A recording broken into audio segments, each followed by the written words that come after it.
En lo profundo de la selva, durante una misión clasificada en un país cuyo nombre ni siquiera constaba en los registros oficiales, un batallón, conocido como los Lobos Negros, fue enviado a investigar la desaparición de varios pelotones en una zona remota y densa.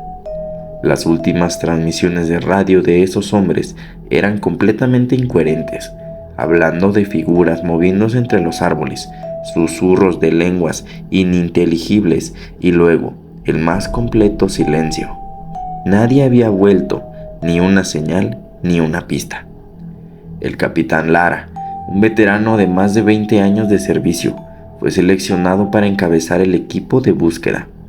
Él no creía en supersticiones, era un hombre de lógica, acostumbrado a las crueldades del mundo, pero no a lo sobrenatural. Sin embargo, conforme recibía las órdenes en la fría sala de operaciones, algo no encajaba. Era una misión de rescate estándar, pero los altos mandos evitaban dar demasiados detalles. Parecía que ni ellos sabían lo que estaba sucediendo allá, o simplemente no querían decirlo. El primer día transcurrió sin incidentes. La marcha fue agotadora a través de la espesura, donde el calor y la humedad lo impregnaban todo. El suelo fangoso absorbía cada paso, como si la selva misma quisiera retenerlos. Los hombres se mantenían en silencio, avanzando en una formación disciplinada, pero algo en el aire los incomodaba. Era un silencio distinto, antinatural. No había animales, ni siquiera el habitual sonido de insectos que se esperaría en un lugar tan fértil. El segundo día, la calma empezó a desmoronarse. Durante la primera guardia nocturna, el soldado González reportó escuchar susurros en la espesura. Los describió como voces, débiles pero inconfundibles, aunque no logró entender el idioma. Al principio, el equipo pensó que el agotamiento o el miedo le estaban jugando una mala pasada. Sin embargo, durante la madrugada, otros comenzaron a oír los mismos sonidos, susurros profundos y distantes, pero constantes. La selva, que antes parecía tan vacía, ahora susurraba a cada uno de ellos. La mañana del tercer día trajo la primera tragedia. Al amanecer, el soldado Muñoz no respondió al llamado de lista. Su litera estaba vacía, su equipo táctico, y no había señales de lucha. Los hombres buscaron durante horas, pero no encontraron rastro alguno. Lara decidió mantener la calma y seguir el plan. A lo largo de ese día, las tensiones aumentaron. Los susurros se hacían más frecuentes y algunos hombres juraban que veían sombras moviéndose entre los árboles. En la noche, un nuevo recluta, el soldado Pérez, desapareció. Los testigos dijeron que lo vieron levantarse y caminar hacia la espesura, como si algo lo llamara. Su rostro estaba en blanco, sin expresión. Los soldados que intentaron detenerlo sintieron un extraño pavor, como si la voluntad de Pérez ya no le perteneciera, como si estuviera atrapado por algo más. No hubo gritos ni lucha, solo silencio. El capitán Lara, tratando de mantener el control de la situación, ordenó una búsqueda, pero al igual que con Muñoz, no encontraron ni un rastro. El miedo se apoderó de ellos. Las conversaciones entre los soldados se volvieron nerviosas y algunos comenzaron a susurrar sobre una maldición en la selva, sobre algo que tomaba a los hombres y los devoraba, no sus cuerpos, sino sus almas. Cada día que pasaba, la selva parecía cerrarse más alrededor del grupo, como si estuviera viva, vigilándolos. El cuarto día trajo el hallazgo más perturbador. Mientras exploraban una zona más profunda de la selva, el equipo tropezó con un claro oculto. En su centro había decenas de cuerpos. No eran cuerpos recientes, eran esqueletos y en descomposición. Algunos casi reducidos a polvo, vestidos con uniformes de distintas épocas. Allí había soldados que habían desaparecido décadas antes. Algunos de los cuerpos llevaban los mismos uniformes de los pelotones que los lobos negros que buscábamos. Pero no fue solo eso lo que aterrorizó a los hombres. Los árboles que rodeaban el claro estaban cubiertos de marcas. No eran simples cortes o huellas, sino símbolos, tallados con precisión. Eran dibujos y runas que ninguno de los soldados reconocía, pero que parecían contar una historia. Los símbolos parecían hablar de muerte y de pérdida, de sacrificios y de almas que nunca encontraron descanso. Nadie sabía qué significaban, pero todos sentían lo mismo. Esas marcas advertían sobre algo antiguo y oscuro, algo que los había atrapado en ese lugar. Esa noche fue la más terrible. Los susurros ya no eran débiles murmullos, se convirtieron en voces claras, llamando a cada uno de los hombres por su nombre. Las figuras que antes solo vislumbraban entre los árboles comenzaron a hacerse más visibles. Eran sombras de soldados, vagando entre los árboles con movimientos torpes, como si estuvieran atrapados en un ciclo eterno. Los ojos de esas figuras estaban vacíos, pero en sus gestos había una súplica desesperada. Intentaban hablar, pero de sus bocas solo salían ecos de sufrimiento. El pánico cundió entre los hombres.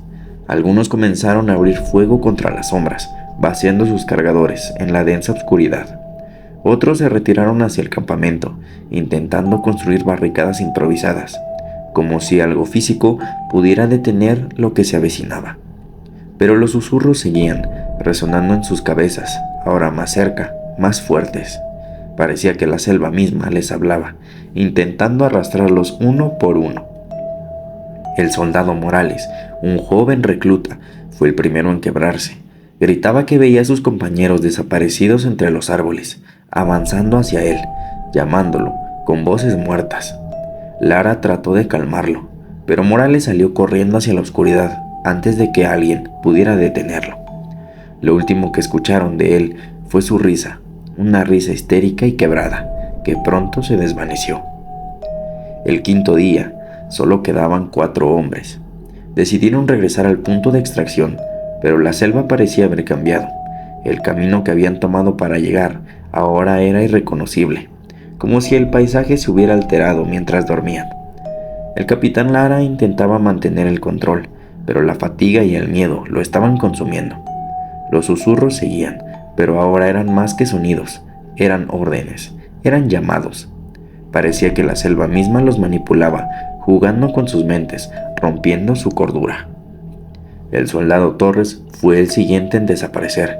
Se rezagó solo unos minutos para revisar una dirección extraña en su brújula, y cuando Lara y los otros lo buscaron, solo encontraron su rifle abandonado en el suelo. Ningún grito, ninguna detonación, solo otro hombre más tragado por la selva. Finalmente, solo el capitán Lara y el sargento Gómez lograron llegar al punto de extracción. Para entonces, el capitán estaba irreconocible. Su rostro, antaño rígido y disciplinado, ahora estaba pálido, sus ojos hundidos y enrojecidos por la falta de sueño. Cuando finalmente llegó el helicóptero de rescate, el sargento ya no hablaba, y Lara, con la mirada perdida, murmuraba constantemente sobre la selva y los muertos que caminan. A pesar de que ambos fueron evacuados, la historia no terminó ahí. Lara pasó sus días en una instalación militar, bajo vigilancia constante. Había perdido toda noción de la realidad, y cada noche gritaba que ellos estaban viniendo. En sus delirios hablaba de los susurros, de los hombres que nunca descansaban, de los que la selva reclamaba como suyos. Nadie más fue enviado a esa parte de la selva. El área fue marcada como zona prohibida y los registros sobre la misión fueron sellados. Sin embargo, los rumores siguieron circulando. Algunos decían que, si escuchas con atención, en las noches sin luna, puedes oír a los lobos negros marchando eternamente entre los árboles, perdidos para siempre, atrapados en la oscuridad de una maldición que nunca debió haber sido despertada. Y si tienes mala suerte de cruzar sus caminos, puede que te conviertas en uno de ellos, marchando sin rumbo en la selva, en busca de una salida que jamás vas a encontrar.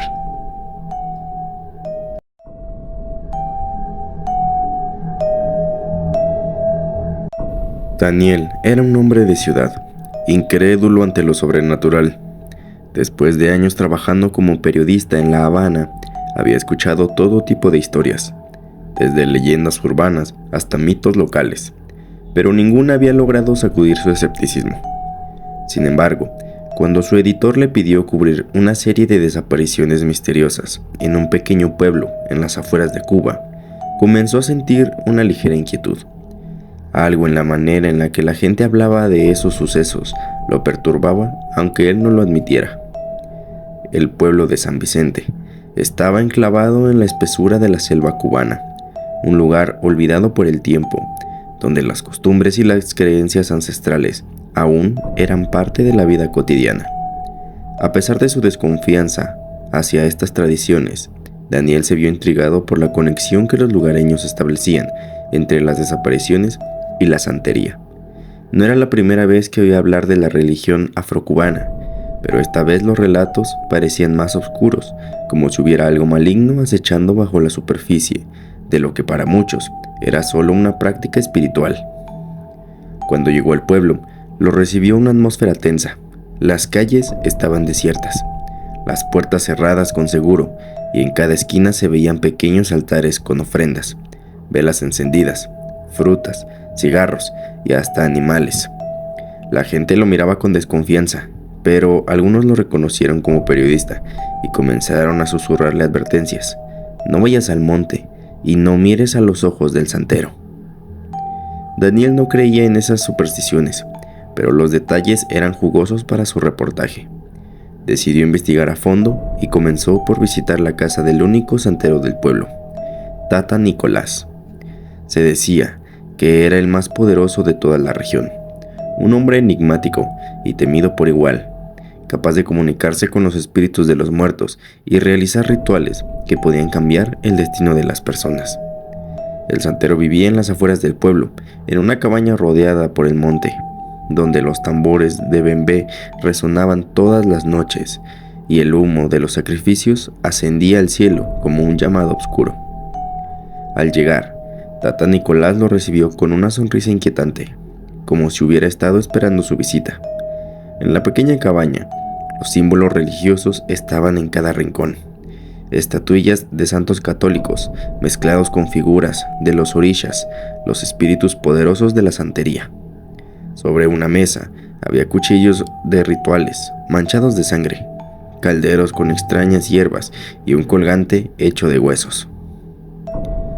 Sabía que vendrías, dijo Tata Nicolás en un tono profundo, con los ojos brillantes bajo las sombras. La montaña te ha llamado. Daniel, sintiendo una mezcla de curiosidad y desagrado, decidió no dejarse intimidar. Quería respuestas sobre las desapariciones, no cuentos de fantasmas. ¿Qué está pasando en el pueblo?, preguntó con firmeza. La gente tiene miedo. Dicen que algo se ha desatado en el monte, algo relacionado con la santería. El santero lo miró en silencio por un momento, como si evaluara su espíritu. Luego, con voz grave, dijo: no es la santería lo que temen, es lo que ha despertado, algo antiguo, algo que nunca debió ser perturbado. Los espíritus del monte son antiguos, mucho antes de que los esclavos trajeran sus creencias. Hay fuerzas que ni siquiera los orishas pueden controlar. Daniel sintió un escalofrío en la nuca. Quería preguntarle más, pero la atmósfera en la cabaña se había vuelto sofocante. Las paredes parecían cerrarse sobre él, el aire impregnado de un olor metálico y acre. Decidió irse, convencido de que era solo teatro para asustarlo. Pero cuando salió de la cabaña, el santero le advirtió: si vas al monte, asegúrate de no tocar nada, y pase lo que pase, nunca, jamás respondas a los susurros. Esa noche, incapaz de dormir por el calor y las palabras del santero, Daniel decidió que necesitaba pruebas más concretas para su historia. A pesar de las advertencias, se adentró en el monte con su cámara, guiado por los relatos de los lugareños, que aseguraban haber visto figuras extrañas entre los árboles. El sendero era oscuro, y el viento silbaba a través de las ramas, creando sonidos que parecían palabras. A medida que avanzaba, el ambiente se volvía cada vez más opresivo, como si el bosque mismo respirara. Al llegar a un claro, Daniel encontró un altar improvisado.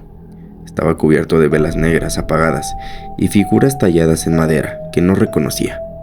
En el centro, una gran piedra con marcas talladas en lenguas antiguas. Sintió que algo no estaba bien. A lo lejos, escuchó el sonido de tambores, pero no venían del pueblo, venían del interior del monte. Su corazón comenzó a latir más rápido.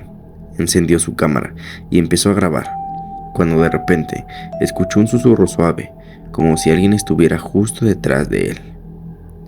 Se dio la vuelta bruscamente, pero no había nadie. El susurro volvió, esta vez más claro e insistente. Recordó las advertencias del santero y trató de ignorarlo, pero el sonido seguía repitiéndose, como una voz de algo no humano. El pánico se apoderó de él. Comenzó a correr hacia la salida del monte, pero el susurro lo seguía, más fuerte y más cercano. Las sombras parecían moverse entre los árboles, persiguiéndolo, hasta que finalmente tropezó y cayó al suelo golpeándose la cabeza. Despertó al amanecer, solo, en el claro del bosque. Todo estaba en silencio, salvo por el leve murmullo del viento. Al revisar su cámara, esperaba encontrar las pruebas que necesitaba para su reportaje, pero cuando reprodujo las imágenes, lo que vio lo dejó sin aliento. En el video, detrás de él, una figura oscura, alta y de ojos rojos brillaba entre los árboles. Pero lo peor era que en los últimos segundos, la cámara lo enfocaba a él, como si hubiera sido alguien más quien grabara su desesperada huida. Daniel nunca volvió a la ciudad. Se convirtió en otra de las tantas historias del pueblo, una más entre las desapariciones que tanto había investigado.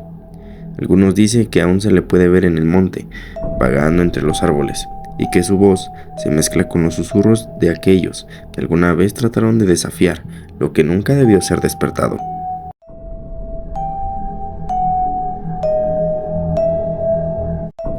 El aire húmedo de la noche se cernía sobre la vieja casa de la familia Márquez, una construcción de madera carcomida por el tiempo, situada a las orillas de un lago cubierto de niebla.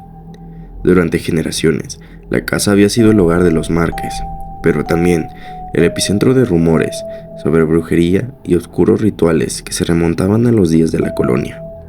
Los aldeanos evitaban la zona, especialmente después del anochecer, cuando decían que podían verse luces extrañas brillando desde las ventanas rotas y oírse cánticos en lenguas olvidadas. Daniela Márquez, la última heredera de la familia, había evitado el lugar toda su vida. Creció escuchando a su abuela hablar sobre las prácticas ocultas de sus ancestros, advertencias sobre alguna maldición del lago y sobre no tentar a las fuerzas que dormían bajo las aguas. Su madre, sin embargo, nunca creyó en esas historias. Solo son cuentos para asustar a los niños, decía con firmeza. Pero la abuela siempre insistió, hasta el día de su fallecimiento, que había algo oscuro en la familia, algo que no debía ser despertado. Después del fallecimiento de su madre, Daniela se vio obligada a regresar al lugar que había jurado no pisar jamás. Heredó la casa junto con todas sus historias y secretos.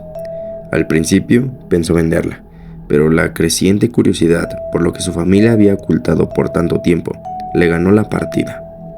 A pesar de las advertencias de los aldeanos, decidió pasar unos días en la casa para entender mejor la misteriosa herencia que había recibido.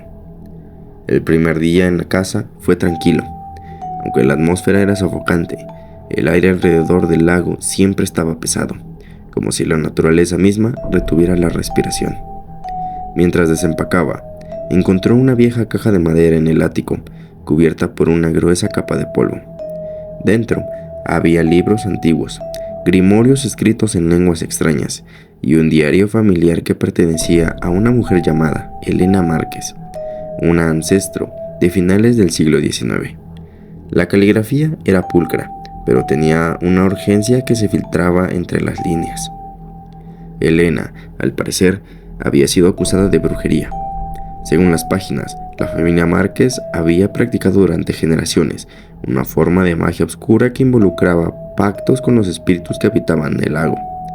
El diario detallaba rituales y conjuros que Elena realizaba bajo las noches sin luna. Lo más inquietante era una mención repetida de un ritual prohibido, el conjuro del espejo de agua, un rito que, según sus palabras, ataba el alma a las profundidades. Daniela, escéptica pero intrigada, continuó leyendo. A medida que avanzaba, se dio cuenta de que el diario no solo era un registro de la vida de Elena, sino una advertencia, Las últimas entradas hablaban de sombras que se echaban en el agua y de susurros que venían del lago cada vez que intentaba dormir. Describía cómo las aguas estaban ligadas a algo antiguo y oscuro, algo que había sido despertado por accidente. Esa noche, mientras leía en el salón, la casa crujió como si algo en las paredes estuviera vivo. Los viejos candelabros parpadeaban y el aire dentro de la casa se volvió pesado, sofocante. De repente, el sonido del agua del lago rompiendo contra la orilla llegó hasta sus oídos. Aunque no había viento ni movimiento visible en el exterior, aún más inquietante, parecía que el sonido del agua estaba acompañado de susurros, suaves y casi imperceptibles, pero presentes. Daniela intentó ignorar el creciente malestar, pensando que era solo su imaginación, pero las cosas empezaron a torcerse al día siguiente. Las luces de la casa comenzaban a parpadear sin razón aparente, y en varias ocasiones creyó ver sombras moviéndose en la periferia de su visión. Los espejos, antiguos y opacos, parecían devolverle una imagen que no era la suya, una figura oscura que la observaba desde el otro lado. Decidida a obtener respuestas, Daniela continuó investigando en los documentos de la familia. Encontró más detalles sobre el conjuro del espejo de agua, un ritual que requería realizarse a la medianoche, frente al lago, bajo un cielo sin estrellas. El conjuro estaba ligado a una entidad llamada la Dama del Lago, un espíritu que supuestamente ofrecía poder y conocimiento, pero a un precio terrible. La vida y el alma del conjurador quedaban unidas para siempre a las aguas oscuras. Esa noche, una fuerza inexplicable la empujó a salir de la casa y caminar hacia el lago. Era como si algo tirara de ella desde el fondo del agua. Las aguas del lago estaban en calma, reflejando la luna como un gran espejo líquido. Mientras caminaba, sintió una presencia detrás de ella, pero al volverse no había nadie. Sin embargo, el susurro, ese murmullo apenas audible, seguía a su alrededor, creciendo, llenando el aire con una sensación de peligro inminente. Daniela se detuvo a la orilla del lago, incapaz de moverse. Algo en su interior le decía que si daba un paso más, no habría retorno. Pero entonces, vio una figura emerger del agua. Primero, solo una sombra, pero poco a poco tomó forma. Una mujer vestida con un ropaje largo y mojado, con cabellos oscuros y enmarañados. Sus ojos brillaban con una intensidad antinatural, y aunque su rostro parecía humano, había algo en él que era profundamente incorrecto, como si fuera una máscara que escondía algo mucho peor. La figura habló con una voz que resonó dentro de la mente de Daniela. Has venido como lo hicieron los Márquez antes de ti, y el pacto debe ser sellado. Daniela intentó retroceder, pero sus pies estaban anclados en el suelo, como si algo invisible la sujetara. El agua comenzó a moverse violentamente, y el viento levantó un eco de los cánticos descritos en el diario de Elena. Las palabras del ritual se arremolinaban a su alrededor, empujándola hacia el agua. Desesperada, recordó las últimas palabras escritas en el diario de Elena. No completes el conjuro. Si lo haces, te pertenecerá. El agua te llamará y jamás podrás escapar. Pero era demasiado tarde. La figura del lago avanzó hacia ella con una sonrisa cruel, extendiendo una mano pálida y fría como la muerte misma. Daniela sintió como el frío de las aguas invadía su cuerpo, comenzando por sus pies y subiendo lentamente por su torso. Intentó gritar, pero no podía. Solo el sonido de los cánticos y los susurros llenaban sus oídos, ahogando cualquier intento de resistencia. La última imagen que vio fue la del reflejo en el lago.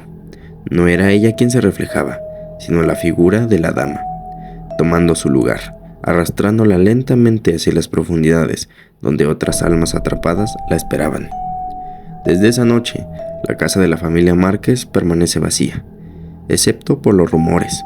Los aldeanos dicen que en noches sin luna se puede ver a una mujer caminando desde la casa hasta el lago, y que si te acercas lo suficiente, puedes escuchar susurros en el viento, llamando a nuevas víctimas para continuar el legado maldito de la brujería que nunca debió ser desatada.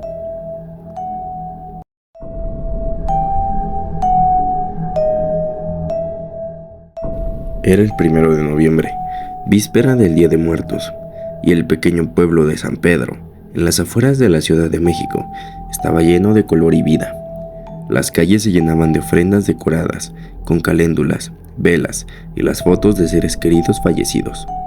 Las familias preparaban los altares con el pan de muerto, dulces de calaverita, comida favorita de los difuntos y tequila.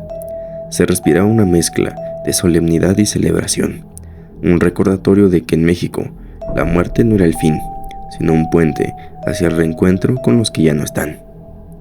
Ana, una joven de 25 años, había regresado al pueblo después de muchos años de vivir en la ciudad. Desde que su madre falleció, su abuela había insistido en que volviera para participar en las tradiciones, para recordar a sus ancestros y asegurar que sus espíritus encontraran el camino de regreso a casa. Aunque había crecido con las costumbres del Día de Muertos, Ana siempre fue escéptica. Para ella, eran simplemente costumbres bonitas, pero sin ningún significado espiritual profundo. No creía en los espíritus, en los muertos regresando o en las leyendas que su abuela contaba con voz baja cada noche. Su abuela, doña Teresa, sin embargo, creía firmemente que el Día de Muertos era un momento sagrado, un momento en que el velo entre el mundo de los vivos y los muertos se hacía más delgado, permitiendo que los difuntos volvieran a caminar entre los suyos. Cada año montaba un altar que ocupaba casi toda la sala de la casa, decorado con fotos familiares de varias generaciones, cráneos de azúcar pintados a mano, comida y la presencia central de una enorme figura de una Catrina, esculpida con detalles meticulosos y una expresión siniestra. «Este año es especial», le dijo la abuela mientras colocaba las últimas velas. «Los espíritus están inquietos, hay algo en el aire, algo que nunca había sentido». Ana, ocupada colocando las flores de cempasúchil, sonrió con desdén. «Abuela, siempre dices lo mismo, los espíritus descansan en paz, no vienen a causarnos problemas, es solo una tradición». Doña Teresa la miró fijamente, sus ojos viejos y cansados, cargados de una sabiduría que Ana nunca comprendió por completo. «No todos los espíritus descansan, algunos no encuentran su camino y otros tienen cuentas pendientes». Esa noche, cuando el sol se ocultó y el cielo adoptó un tono púrpura profundo, las calles del pueblo se llenaron de luz, los altares brillaban con las llamas titilantes de miles de velas, y el aroma a incienso y caléndula impregnaba el aire. La abuela de Ana preparó el altar en la casa, encendiendo las últimas velas, mientras recitaba una oración en voz baja. Ana, por su parte, decidió salir a pasear por el cementerio, que en ese momento se encontraba lleno de familias, música y colores. El cementerio de San Pedro, por la cantidad de tumbas decoradas con calaveras, velas y flores, tenía una atmósfera vibrante y festiva. Sin embargo, Ana se dio cuenta de algo extraño. A medida que se alejaba de las áreas más concurridas y se adentraba en la parte más antigua del cementerio, la sensación de festividad fue desapareciendo. El aire era más frío y la niebla comenzaba a levantarse desde las tumbas, cubriendo el suelo con una capa espesa. Las tumbas de esa zona no estaban decoradas, eran antiguas, muchas de ellas olvidadas, con los nombres apenas visibles en las lápidas desgastadas por el tiempo. Ana comenzó a sentir un ligero mareo. Las luces de las velas en la distancia parpadeaban y parecían distorsionarse, como si en la niebla misma estuviera absorbiendo la luz. Decidió regresar, pero al darse vuelta, se dio cuenta de que el camino que había tomado estaba cubierto por una oscuridad densa. El cementerio que hace unos momentos rebosaba de vida, ahora parecía vacío.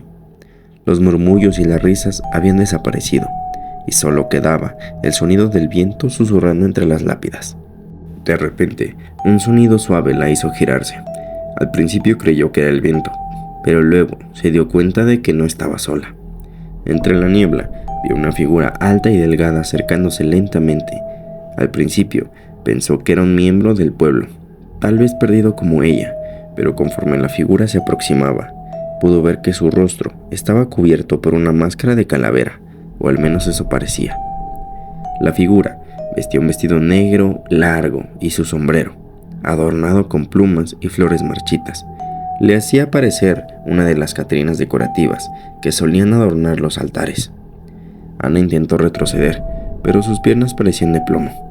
La figura se detuvo frente a ella, inclinando la cabeza con un gesto elegante, incluso casi burlón. «¿Perdida, niña?», dijo la figura con una voz hueca. Ana, congelada por el miedo, no respondió. La Catrina la miraba fijamente, y aunque no tenía ojos, Ana sentía que aquella máscara la escudriñaba, buscando algo dentro de ella. «Es un día especial», susurró la Catrina, mientras extendía una mano huesuda hacia Ana. «El día en que las almas no solo regresan, algunas vienen a reclamar lo que es suyo».